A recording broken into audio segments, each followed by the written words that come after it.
Hello, everyone, and welcome again to another Teacher Joseph podcast. Today is Stephen Lawrence Day here in the UK, and Stephen Lawrence, as many of you will know, was a young black man who was killed in 1993 in a racially motivated attack. And every year here in the UK, on this day, April 22nd, his life is celebrated as a memory, but also to bring to mind the dangers of racism. Now, for those of you who follow my blog, you'll know that I have a weekly lesson. And this week's weekly lesson is all about the life of Stephen Lawrence.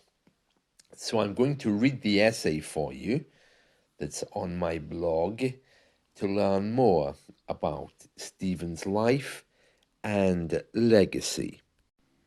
The legacy of Stephen Lawrence, how his death changed the UK. The tragic death of Stephen Lawrence in 1993 stands as an important moment in modern British history. It marked a turning point in the fight against racial discrimination and highlighted systematic issues within the UK's law enforcement and justice system. Stephen Lawrence's legacy has had profound and lasting effects on British society, politics, and the broader conversation about race and equality. Who was Stephen Lawrence? Stephen Lawrence was a young black man from southeast London with aspirations of becoming an architect. On April 22nd, 1993, Stephen was brutally murdered in an unprovoked racist attack while waiting at a bus stop with his friend.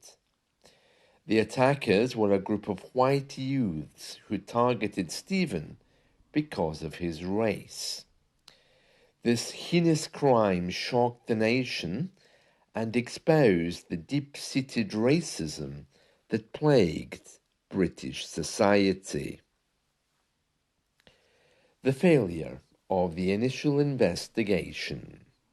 The investigation into Stephen's murder revealed significant failures within the Metropolitan Police. The police response was marred by incompetence, a lack of urgency, and institutional racism. The authorities were accused of mishandling evidence, not taking witness statements seriously, and neglecting to pursue leads that might have led to the arrest and prosecution of the perpetrators. These failures created a sense of injustice among Stephen's family and the broader black community. The Macpherson Report and Institutional Racism. Stephen's parents, Doreen and Neville Lawrence, fought tirelessly for justice for their son. Their efforts led to a public inquiry into the handling of the case. The resulting Macpherson Report, published in 1999, was a watershed moment for British society. It concluded that the Metropolitan Police was institutionally racist, a term that would become a rallying cry for those fighting against discrimination in all its forms. The report made 70 recommendations to reform policing and the criminal justice system, including measures to improve accountability, training, and community relations. It also called for changes in the law to facilitate the prosecution of racially motivated crimes. The Macpherson report was instrumental in raising awareness of institutional racism and led to significant changes in the way the police operate.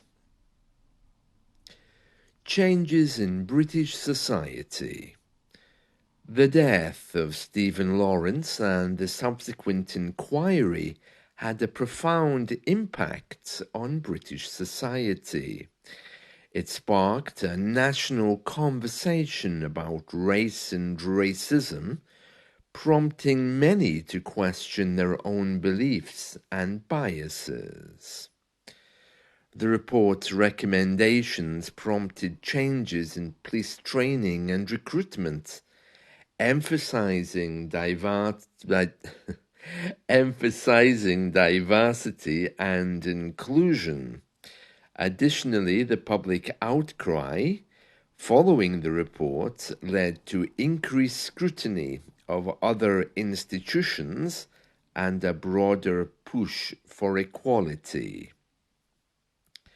Stephen Lawrence's legacy continues to inspire activists and advocates for racial justice.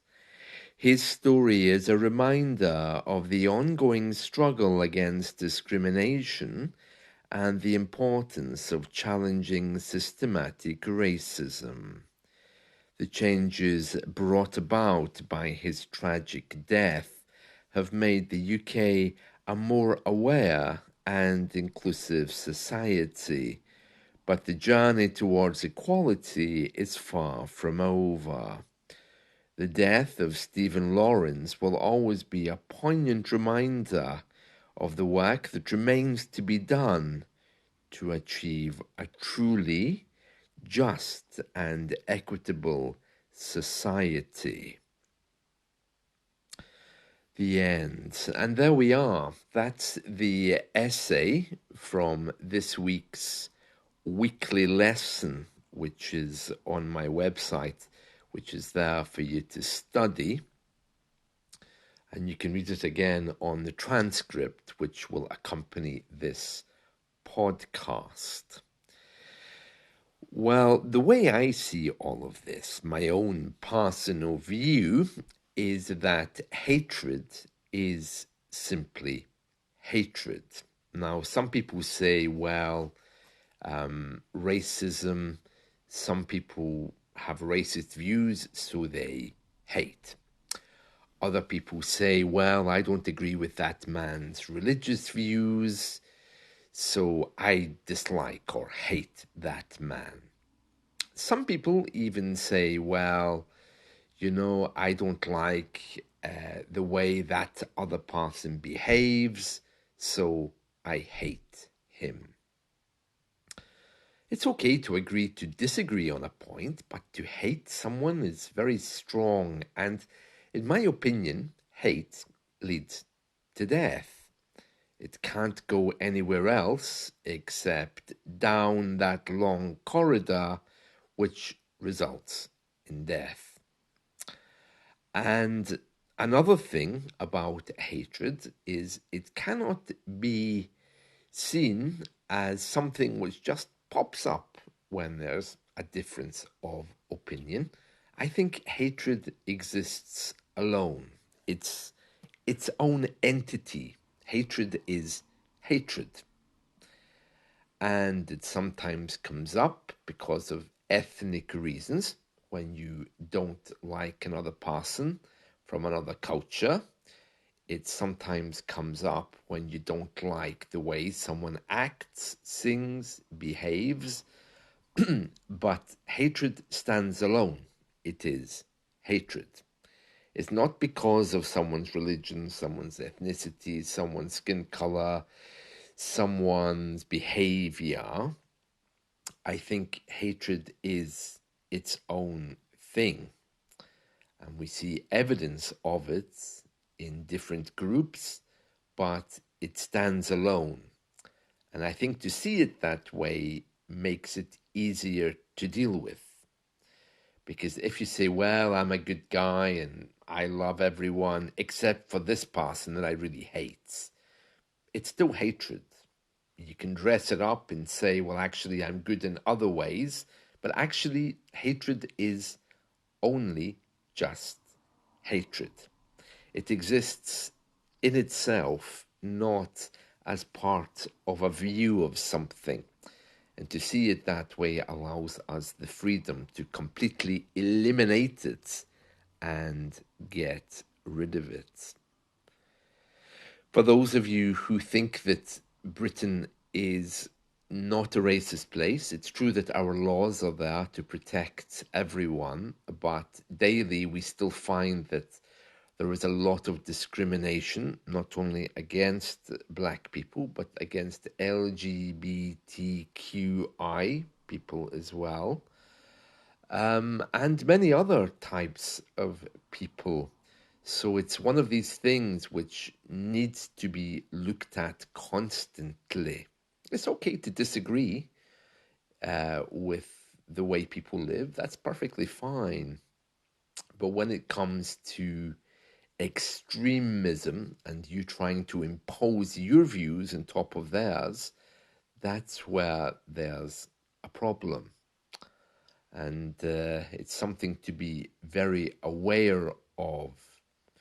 These days, in this podcast, as you know, I think it was last week or the week before, I was telling you that there's now laws to protect people from private views.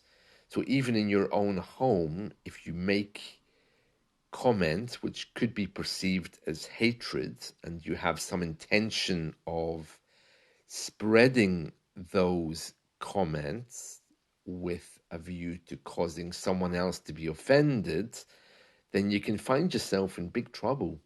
So, yeah, the Stephen Lawrence thing forced all of us to look at our own views of racism. And we live in communities now where we don't talk to our neighbors, but we silently judge them because we don't know them.